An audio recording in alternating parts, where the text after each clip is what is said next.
Hello students, today's topic is neural control and coordination in the sense organs. You know that your sense organs 5 are present here. In the NEET and CBSE, we are going to learn about sense organ, eye and ear. Right now, we are going to learn about human eye. Human eye. See here, one pair of eyes are present in our orbit of this skull. So here, eye can be, what are the parts are present in the human eye? First one, accessory structures. Accessory structures. And second one is the eyeball. Eyeball. In human eye, the human eye consists of accessory structures and eyeball. Accessory structures and eyeball. So what are the accessory structures present in human eye? We can mention these names, which are the eyelids, which are the anterior upper eyelid and posterior lower lid. Anterior upper eyelid is larger and it is movable, whereas the lower posterior eyelid is very small. Whereas the amphibians, in the frog, upper eyelid is smaller than the lower eyelid. Correct? Eyelids and moreover the eyelashes and eyebrows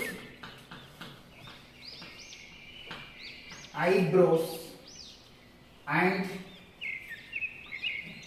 lacrimal apparatus, which are the lacrimal glands, and extraocular muscles. These are the accessory structures present in human eye, which are the eyelids and eyelashes and eyebrows and lacrimal apparatus, which is present in our eye, and extraocular muscles. See, these parts which aid the eye in different way, where it is maybe protection or else for the proper vision, whatever it is. Now here see, eyelids and eyelashes, eyebrows and lacrimal glands, these four meant for the protection. These provide protect the human eye. Whereas the extraocular muscles, they can aid the eye for the movement in the all directions. Eyeball can move upper, posterior and anterior side and lateral sides, can able to move with that muscles. Now here see, I told you in amphibians, in fishes, eyelids are absent, whereas the amphibians, upper eyelid is smaller than the lower eyelid. It quite refers to the human being. But eyelashes and eyebrows, which useful for to prevent the dust entry. And lacrimal apparatus is there, which consists of the lacrimal glands. The lacrimal secretion consists of the mucus plus salts plus lysozyme.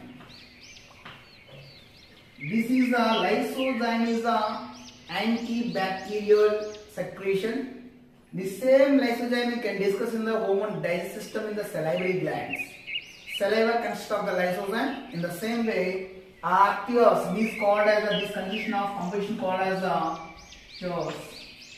Okay, these always to make the eyeball moisture. That's the reason you often blinking our eyes, because of when upper eyelid is blinks, then automatically the tear secretion there, it will be what we call distributed or supplied properly to the eyeball. Then automatically what happens, you will get the moisture, right?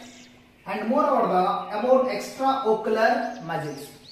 These extraocular muscles are the three pairs of muscles are there. Now we are going to discuss these. What are the three pairs? What are the nerves are? Innervate with doubt. Who can discuss here? In that extraocular muscles, these are also accessory structures only. Extraocular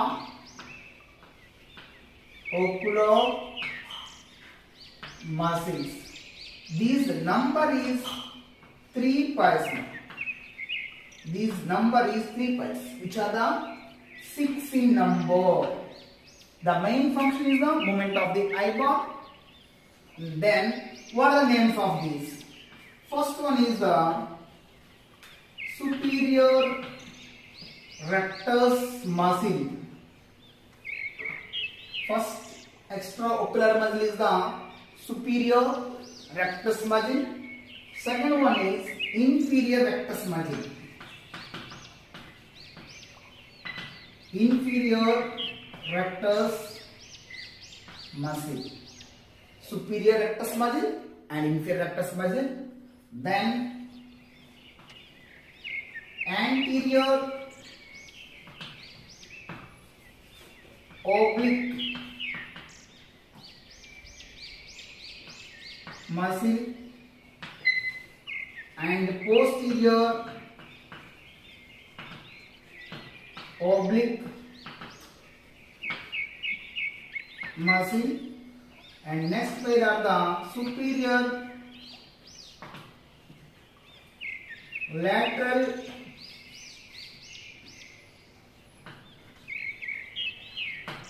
rectus, superior rectus muscle, inferior rectus muscle, and anterior oblique and posterior oblique, lateral, right? Lateral rectus muscle and medial rectus muscle. These are the 3 pairs of muscles which are present in eye. So here, these 3 pairs of muscle, they can innervate with the 3 pairs of cranial nerves. That 3rd cranial nerve and 4th cranial nerve and 6th cranial nerve. These 3 cranial nerves, these innervate with these muscles for the movement purpose. So you know that this is the oculomotor, right? And pathetic, and that's the vestibulocochlear now, which are the 3rd and 4th and 6th. These are the cranial nerves which are innervated with these 3 pairs of muscles.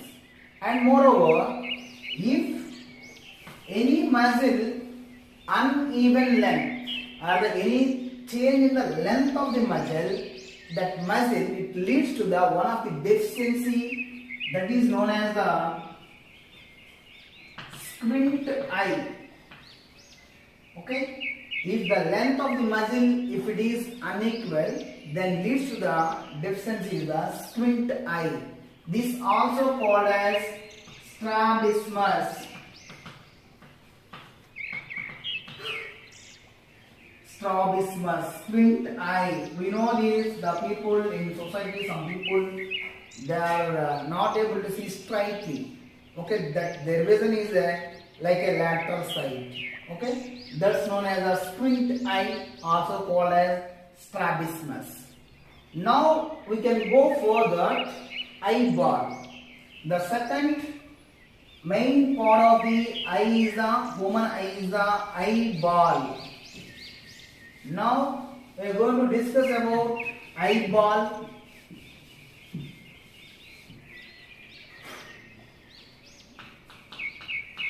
Eyeball.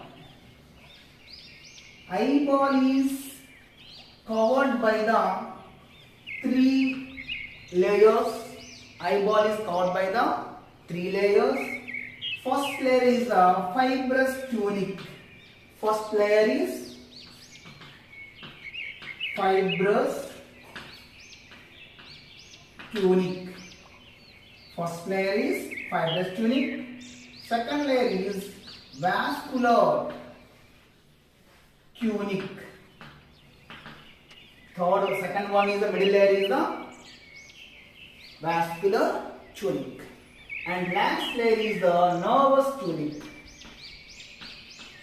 Nervous tunic. This is also called as retina. This is a sensory part. Retina is a sensory part of the eye. The first layer is the fibrous tunic, and second layer is the vascular tunic, and third one is the nervous tunic or the retina. Now, what is the fibrous tunic? Fibrous tunic is the outermost layer which has two portions of the anterior part is cornea. Anterior part is the cornea and posterior part is sclera. Sclera also called as white of the eye. Sclera is the white of the eye. Right? Cornea and sclera are the parts in fibrous tunic which are the outermost layers. Means anterior of the eye of fibrous tunic as a cornea and posterior part it has a sclera or the white of the eye. Whereas the vascular tunic is there, the choroid is made of the tissue, non-vascular and connective tissue is there. Whereas the vascular tunic consists of three parts of there, which are the choroid layer, which is in the bluish in color, choroid layer. Second one is the ciliary body. Third one is iris. Iris also colored part. These are the three regions present in the vascular tunic which is supplied with the eye blood vessels. Whereas the nervous tunic, which is the retina, it has a pigmented layer. First one is the pigmented layer and second one is the nervous part. Pigmented layer, the pigmented part and nervous part. Nervous part consists of three regions. Photoreceptor area and the second one is the bipolar cell layer and the last one is the ganglion cell layer. These are the parts in nervous tunic or the retina, right? So here where which part is the now sensory part means retina only. So here this is a complete idea of flowchart of human eyeball. Now we are going to discuss about one by one. Cornea, this is fibrous tunic.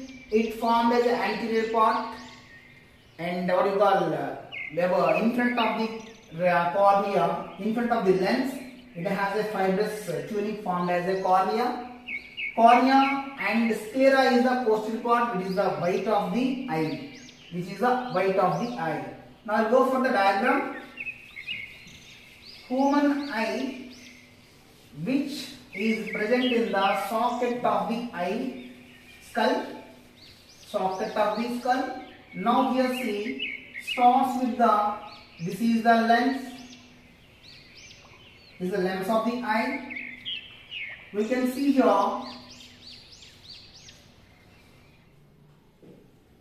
how it is there. Here serially process will be there here. It makes the pupil. It makes the pupil, right?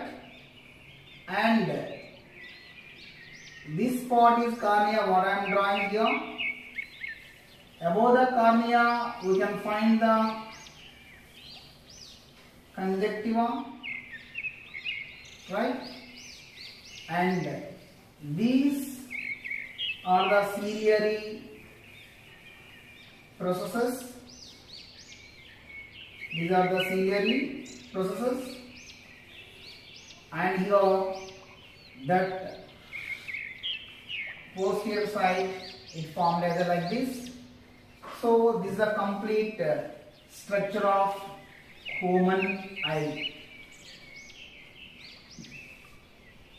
It will be ants, right? Now see here. Now this part is the cornea.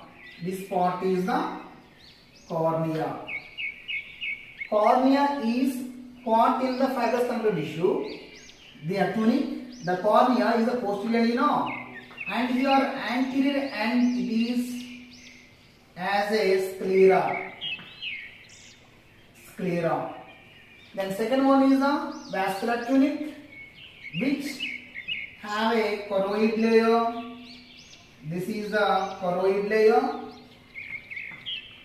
bluish in color, choroid layer.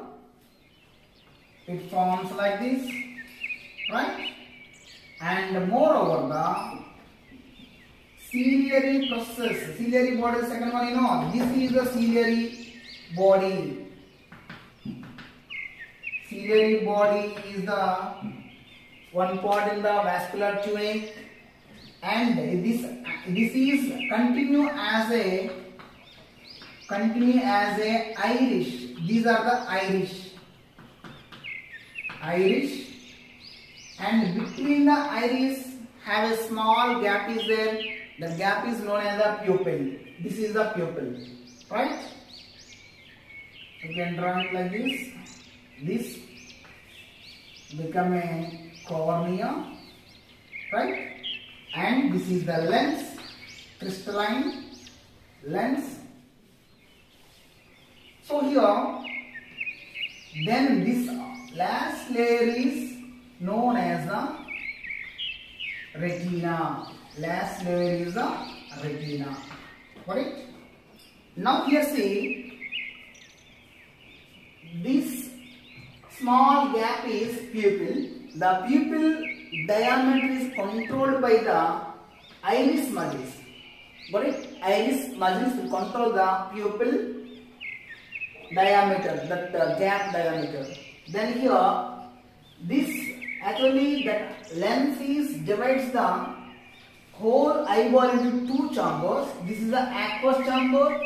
This is the vitreous chamber. This consists of the aqueous humor. This consists of the vitreous humor. Got it? This is the water-like structure. This is the jelly-like structure. It can nourish the lens. This fluid can nourish the lens, and vitreous humor, it can maintain the intraocular pressure in the eyeball. Now come to this layer is the retina, retina. Retina is a sensory part of the eye. Posterior part of the eye, of the retina, we can find this region called as the macula lutea. Macula lutea. Macula lutea. This macula lutea have this is known as a small depression is there. on the macula lutea have a depression is there. This depression is known as yellow spot. Yellow spot.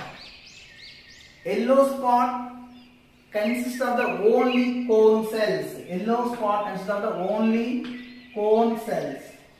Rods are absent. This is a sight for sharp vision. While you are riding or reading and driving, at that time this yellow spot is useful. Then whereas the optic nerve exit on the particular retina part, in that part there are no rods and there is no cones. There is no photoreceptor area, that is known as the optic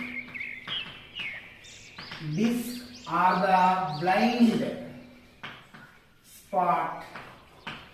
Here blind spot, no vision area. Sharp vision is a yellow spot. Where the macula lutea is there, there have a depression. The depression called as the yellow spot. Now here in the retina we categorize into two regions. One is the pigmented layer, which consists of the melanin cells, and second is the nervous spot. In the nervous spot, first one is the photoreceptor cells we talk. Photoreceptor cells, which are the consist of the two types of cells, which are the rods and cones. Rods and cones are present in the retina of the photoreceptor layer. Rods consist of the pigmented rhodopsin. Rhodopsin is present, which is derivative of vitamin A. Vitamin A derivative is the rhodopsin. These rods are essential for the twilight vision. Twilight vision. It means that the vision known as a scotopic vision. Scotopic vision. Scotopic vision. This is the dull light vision. Dull light vision. The rods which consist of the pigment is the rhodopsin, and that vision is called as the twilight vision or the scotopic vision. Whereas the cones consist of the iodopsin pigment. Iodopsin pigment, it is derivative of photopsin.